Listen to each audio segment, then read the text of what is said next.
লক্ষ্মীপুরের মধুচৌধুরীর ঘাটে যাওয়ার জন্য ভোলার ইলিশা ঘাট থেকে গাড়ি লোড করে জোয়ারের অপেক্ষা করছে বিআইডব্লিউটিসির ফেরি কাবেরী। নদীতে জোয়ারের পানি কিছুটা বাড়ার পর গন্তব্যের উদ্দেশ্যে ছেড়ে গেলেও মেঘনার উলানিয়া চ্যানেলে গিয়ে ডুবোচরে ফেরিটি আটকে যায়। শীতের শুরু থেকে এভাবেই জোয়ার ভাটার উপর নির্ভর করে চলছে ভোলা লক্ষ্মীপুর রুটের ফেরিগুলো।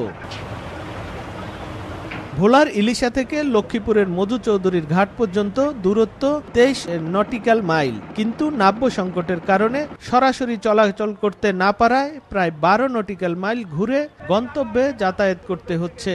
এতে দীর্ঘ সময় ব্যয় ও ভোগান্তির কারণে দিন দিন কমে যাচ্ছে পণ্যবাহী ট্রাক পারাপার। আর্থিক ক্ষতির মুখে পড়েছেন যাত্রী ও পরিবহন শ্রমিকরা।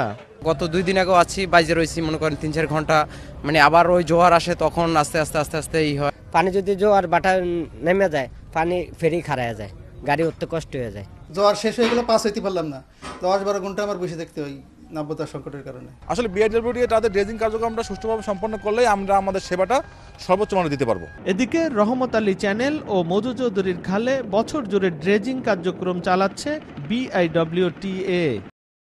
যদি আমরা নাই করতাম তাহলে বন্ধ হয়ে যেত টোটাল। সাময়িক একটু মাঝে মাঝে ডিস্টার্ব হইলে আমরা ওটা কিন্তু স্টেপ নিচ্ছি এবং কি চলমান আছে কার্যক্রম। বর্ষা মৌসুমে ভোলা লক্ষ্মীপুর রুটে 5টি ফেরিতে প্রতিদিন 2 শতাধিক যানবাহন পারাপার হতো।